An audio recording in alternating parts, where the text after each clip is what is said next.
Et les lianes, dans mon cœur, j'ai plus de douleur. Et les lianes, dans tes bras, je prends de l'envol.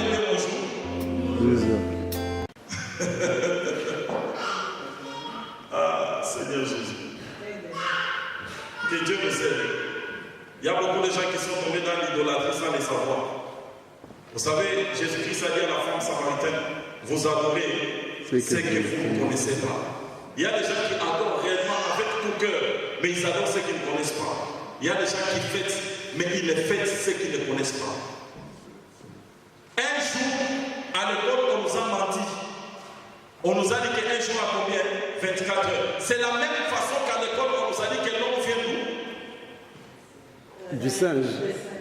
Amen. L'homme vient d'où selon l'école? Du singe. Est-ce que c'est vrai? Non. On ne doit pas faire confiance à tout ce que l'école nous a appris. Un jour, ça ne compte pas 24 heures. Un jour, ça compte 12 heures. Et une nuit, ça compte 4 veilles. On va voir ça. Regardons maintenant ce que nous avons essayé de voir. Quand vous lisez dans le livre de Genèse, chapitre 1, verset 14, jusqu'au verset 19, là nous sommes au 4e jour de la création. La Bible dit ceci, Dieu a créé des luminaires, il a créé des astres, il a créé le soleil et la nuit. Pourquoi il a créé le soleil? C'est pour que le soleil puisse présider au jour. C'est-à-dire quand le soleil est là, nous disons qu'il est jour. Et il a créé la lune pour que la lune puisse présider à la nuit. Quand la lune est là, nous parlons de la nuit. Parce que les jours, ça veut dire lumière. Comment est-ce que tu vas dire que les jours à 24 heures, est-ce que pendant 24 heures nous avons la lumière? Non. Je vous pose une question un peu logique. 24 heures nous avons la lumière? Non. On n'a pas la lumière pendant 24 heures. Mais comment on va dire aux gens que les jours c'est 24 heures? C'est un mensonge. Et un mensonge diabolique et démoniaque. Regardez ce qui se passe. Nous avons ici le matin. La première période de la journée, on l'appelle le matin. Le matin, qu'est-ce qui se passe? Le soleil se lève. Le soleil se lève pour te dire que maintenant les jours commencent. Même si quelqu'un n'a pas été à l'école, nous partons seulement disons, chez nous au village, nos fermiers ou bien nos parents qui vont encore cultiver. Tu vas lui dire que les jours commencent à minuit. Il va dire, mais toi tu sors de quel coin de la terre? Il va te dire que les jours commencent très tôt le matin lorsque le soleil se lève. C'est le soleil qui nous montre que les jours commencent le matin. Et à midi c'est le milieu de la journée. Là où le soleil est justement au niveau du méridien. Et la troisième partie de la journée, c'est le soir. Le soir, qu'est-ce qui se passe? Le soleil va se coucher. Et maintenant, quand nous lisons Matthieu chapitre 20, dans le livre de Matthieu chapitre 20, je vais le lire rapidement ensemble avec vous, jusqu'au verset 8, Matthieu chapitre 20. La Bible dit ceci. Car le royaume des cieux est semblable à un maître de maison qui sortit dès le matin afin de louer les ouvriers pour sa vie. Il convait avec eux 2 deniers par jour et il envoya à sa ville. Il sortit vers la 3e heure et il avait d'autres qui étaient sur la place sans rien faire. Il leur dit, allez aussi dans ma ville, je vous donnerai ce qui sera raisonnable. Et il s'en allait. Il sortit de nouveau vers la 6e heure et vers la 9e heure et il fit de même. Étant sorti vers la 11e heure, il en trouva d'autres qui étaient sur la place et il leur dit, pourquoi tenez-vous ici toute la journée sans rien faire? Il lui répondit, c'est que personne ne nous a loué. Allez à ma ville, leur dit-il. Quand le soir fut venu, nous sommes au verset 8, le maître de la ville dit à ses intervenants, appelle les ouvriers et paye-leur le salaire en allant du dernier jusqu'au premier. La Bible nous explique maintenant comment compter les heures d'une journée. La journée commence à la première heure, selon la Bible. C'est là-bas. La première heure, si nous prenons notre montre des Romains, c'est l'équivalent de 7 heures du matin. La deuxième heure, c'est 8 heures. La troisième heure, c'est 9 heures. Quand vous lisez dans le livre des Actes des Apôtres, chapitre 2, on vous dira que lorsque le Saint-Esprit est descendu, il est descendu, c'était environ la 3e heure. La 4e heure, c'est 10 heures. La 5e heure, c'est 11 heures. La 6e heure, c'est 12 heures. La 7e heure, c'est 13 heures. La 8e heure, c'est 14 heures. La 9e, c'est c'est ici, Jésus-Christ est mort à la 9e heure. On l'a mis à la croix depuis la 3e heure, il a fait 6 heures à la croix, c'est à la 9e heure qu'il est mort. La 10e heure c'est 16 heures, la 11e heure c'est 17 heures et la 12e heure c'est 18 heures. C'est ça la journée. Genèse chapitre 7 verset 12. La Bible parle sur les déluges. La Bible parle bien des déluges de Noé. La Bible dit que c'est déluge. La pluie est tombée sur la terre pendant 40 jours et 40 nuits. Genèse chapitre 7, écrivez ça. Genèse chapitre 7 verset 12. La pluie est tombée pendant 40 jours et 40 nuits. Donc lorsque Dieu compte les jours et les nuits,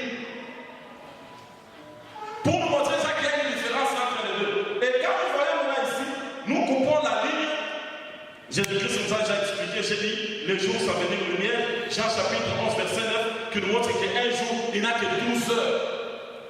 Quand nous quittons les jours, nous entrons maintenant dans la deuxième, disons, dans la nuit.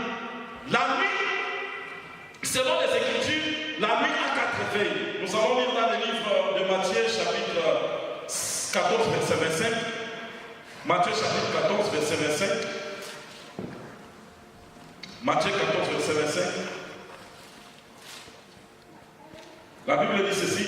On parle de la parabole ou bien de l'histoire lorsque Jésus-Christ a marché sur les eaux. La Bible dit, à la 4e veille de la nuit, Jésus alla avec eux, marchant sur la mer. Ici, on parle de la 4e veille, c'est-à-dire la nuit est divisée en 4 veilles. La première veille de la nuit, c'est la période du temps qui va de 19h jusqu'à 21h. La deuxième veille, c'est la période qui va de 22h jusqu'à ici à 0h, minuit, comme les Romains nous ont dit. Et minuit, c'est les milliers de la nuit. Pendant les milliers de la nuit, qu'est-ce qui se passe? Quand vous allez chez les occultistes, vous allez voir qu'ils font leur messe à minuit. Parce que c'est au milieu de la nuit où les diables règnent. Parce que les ténèbres, c'est le temps du diable. Et c'est à minuit où les sorciers sont au créneau. C'est à minuit où les êtres des ténèbres sont en train de se faire. Au milieu de la nuit. Et imaginez-vous maintenant, la 3e veille c'est de minuit à 3h du matin, la 4e veille c'est de 3h à 6h du matin. Regardez maintenant mes frères. On nous dit ici par les Romains que les jours commencent à minuit. Vous savez là où on nous a mené seulement à aller adorer le diable au moment où le diable est en train de fêter. Parce que les gens qui ont introduit les réveillons de nouvelle session des catholiques, et ils nous ont introduit pour se souvenir de Saint-Sylvestre. Saint-Sylvestre, c'est celui qui avait introduit le paganisme à l'église. Il est mort le 31-12-335, et c'est devenu lui consacré à lui. Donc ça a commencé là-bas. On ne connaît pas l'origine de quelque chose, mais on vient seulement entrer dans la chose, on commence à faire les réveillons. Ça va, c'est venu. Minuit, Dieu n'est pas dans la nuit. Les jours ne commencent pas à minuit. Selon quel calcul? Selon quelle logique? Ce n'est pas de Dieu, ce n'est pas biblique, mes frères. Minuit, c'est le milieu de la nuit. C'est le diable qui agit à minuit. Mais tu trouves les gens, ils s'embrassent, ils disent, voilà, l'année commence, on entre dans la nouvelle année. À minuit, vous entrez dans cette nouvelle année. Avec quel soleil? C'est peut-être avec le soleil de minuit. Parce que le diable, il est toujours là comme un vicieux pour se transformer. Ça, c'est les ténèbres, frère. Ça ne marche pas. Ce n'est pas biblique, ce n'est pas raisonnable. Il n'y a rien. C'est la manière dont les Romains sont venus changer le temps. Parce qu'ils voulaient amener les hommes à l'idolâtrie. Vous savez, on te dit là, vous devez vivre selon les lois de votre pays, respecter les autorités de votre pays, de votre nation. Oui, nous respectons les autorités tant que les lois des autorités sont conformes à la parole de Dieu. Quelqu'un veut dire amen? Alléluia.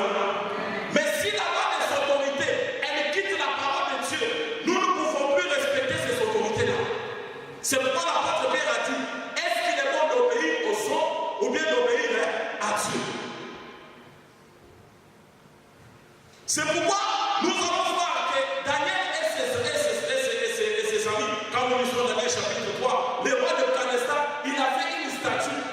Il a donné la loi que tout le monde se prosterne devant cette statue-là. Il y a des éleveurs et des Shadrach, Abednego, de chaque nom. Nous ne pouvons jamais nous prosterner. Toutes les lois que le roi a fait sont bonnes. Nous allons les faire. Mais quant à se prosterner devant la statue, nous n'allons pas le faire. Frère, nous ne devons pas nous conformer au siècle présent. Si les gens ont dit que minuit c'est bon, nous allons dire, mes frères, vous êtes dans les rêves. Une année ne commence jamais à minuit. Les jours ne commencent jamais à minuit. Ça, c'est de l'idolâtrie, c'est la fausseté. C'est un culte qui est rendu au diable sans le savoir. C'est une adoration qui est donnée au monde éternel sans le savoir. Et ce sont des milliers de gens qui le font. Ce n'est pas parce que ce sont des milliers de gens qui le font que cela est vrai. Non. Même la majorité, les gens peuvent être en majorité, mais dans l'erreur. Nous allons dire ces choses. Nous allons enseigner ces choses jusqu'à ce que les gens reviendront à la raison. Oui, gloire à Dieu, parce qu'il y a certaines personnes qui commencent à revenir à la raison. Amen. Amen, Église. Amen. Alléluia. Donc, ici, vous pouvez très bien, avec les Écritures, expliquer à quelqu'un que les jours, l'année, ça ne commence jamais le 31 à minuit. C'est faux. Vous êtes entré dans l'idolâtrie inconsciente. Jésus-Christ est allé à la femme samaritaine. Vous adorez ce que vous ne connaissez pas. Il a dit même qu'il y a des gens qui font des choses qu'ils ne connaissent pas. C'est pas parce que tu es un grand pasteur et tu le dis les gens de minuit pour le dire, voilà, on va s'embrasser, on va crier. Vous savez quand les gens crient, les cris de minuit. La tradition dit ceci, qu'à minuit quand les gens crient, c'était pour chasser les mauvais esprits de l'année passée. Afin d'amener les problèmes pour le nouvel an. Et toi tu vas crier, minuit tu cries, tu ne sais même pas ce que tu cries. Est-ce que la Bible t'a dit de crier à minuit? Frère, recevez les chemins. Tout petit, c'est les chemins. Et la Bible dit qu'il n'y a que peu de personnes qui trouvent ces chemins-là. Sois sérieux de ne pas participer à l'idolâtrie. Quelqu'un peut dire Amen. Amen. Vous savez, ce sont des choses. Il y a, je me souviens de Martin Luther, l'Allemand qui avait changé les choses. Lorsqu'il s'est tenu un jour, on l'a invité à Rome pour les cérémonies. Il y a un moine qui lui a dit, jeune homme, la force contre laquelle tu t'élèves, c'est une très grande force. Tu ne pourras pas vaincre contre l'Église catholique, à moins que l'Éternel soit avec toi. Vous savez, Galiléo, c'était la personne qui avait dit que la terre tourne autour du soleil. Tout le monde ne l'avait pas cru. On l'a coupé, on l'a tué. Nous sommes dans une période comme celle-là, où les gens te disent, mais toi tu viens nous avec ces enseignements-là. Nous, depuis nos ancêtres, on est en train de fêter à minuit le 31 décembre. Qu'est-ce que toi tu veux nous dire? Et toi tu veux nous dire que c'est toi qui es dans la vérité, que toi qui connais la parole plus que tout le monde. Ce n'est pas question de connaître la parole plus que tout le monde. C'est question de découvrir la vérité. Et de rester dans la vérité. Et de marcher dans la vérité. Et l'Éternel sera avec toi si tu es dans la vérité. Amen. Amen. Nous passons pour déjà ici, avec cette démonstration, nous pouvons déjà expliquer aux gens que ce qui fait à minuit de nouvelles là, ils sont dans la fausseté. Ils font en dehors de la parole. Dieu ne connaît pas ça. Et ce n'est même pas le début de l'année. Vous voyez, on a mené le début de l'année en hiver, là où on est mort. Et on vous amène encore dans une deuxième idolâtrie, c'est à minuit, vous allez fêter le début de l'année à minuit. C'est de l'idolâtrie, frère. Vous voulez sanctifier ça, donner ça le nom de Jésus. Vous allez donner ça le nom de Jésus pour moi. Vous allez sanctifier ça pour moi. C'est la même chose qu'on ne peut jamais sanctifier, mes frères. On avance un peu rapidement. Nous allons ici. Les sapins de Noël. Dites-moi, quel rapport y a-t-il entre les sapins et la naissance de Jésus? On te dira, oh, c'est comme ça, nous allons trouver. Et vous allez voir les gens qui dépensent l'argent, qui vont acheter des sapins, qui mettent des sapins dans les salons. Ça coûte cher. Pour un mois et après tu vas jeter. Écoutez ce que la Bible dit. Dans le livre de Jérémie chapitre 10, verset 1 au verset 3. Pardon? Verset 48. Toujours chapitre 10. Jérémie 48 combien? Je vais d'abord lire Jérémie chapitre 10, verset 1 à 3. La Bible dit ceci. Écoutez la parole que l'Éternel vous adresse, maison d'Israël. Ainsi parle l'Éternel. N'imitez pas la voix des nations. C'est là où nous avons des problèmes. Les gens aiment imiter ce que les autres font, sans connaître les raisons valables pour lesquelles ces choses se font. On imite et on embrasse. N'imitez pas la voix des nations et ne craignez pas les signes du ciel, parce que les nations les craignent. Car les coutumes du peuple ne sont que vanité. On coupe les bois dans la forêt. Vous savez, votre église, ça fait là. Vous savez, là, on le coupe dans la forêt. Oui. Qu'est-ce qui se passe? On coupe les bois dans la forêt. La main de l'ouvrier les taille. On va couper, on va tailler, on va traiter les fers. Et qu'est-ce qu'on fait? On l'emmène avec de l'argent et de l'or. Voilà. On les met des embellissements. Et qu'est-ce qui se passe? On l'emmène et on les fixe avec des clous et des marteaux pour qu'ils ne prennent pas. Et vous les prenez, vous les mettez dans votre maison. C'est un hôtel. Regardez la pyramide des Illuminatis. Regardez au-dessus de cette pyramide, la forme d'abord de la pyramide, c'est la forme du sapin. On ne peut quand même laisser notre sapin tranquille. Qu'est-ce qui se passe? On va prendre l'étoile, on va le mettre au-dessus du sapin. Pourquoi il y a l'étoile au-dessus du sapin? Qu'est-ce que l'étoile a à faire avec les sapins? Ce n'est rien d'autre que ceci là. L'égoïsme. L'étudiant. C'est ça dans ta maison. Tu as l'étudiant, tu as mis l'étudiant dans ta maison. Tu as mis un hôtel au diable dans ta maison. Et lorsque l'antichrist viendra, on mettra du monde. Non, ce n'est pas grave. Vous savez, ce n'est pas grave. On le fait pour les Seigneurs. Voilà combien de gens tomberont dans les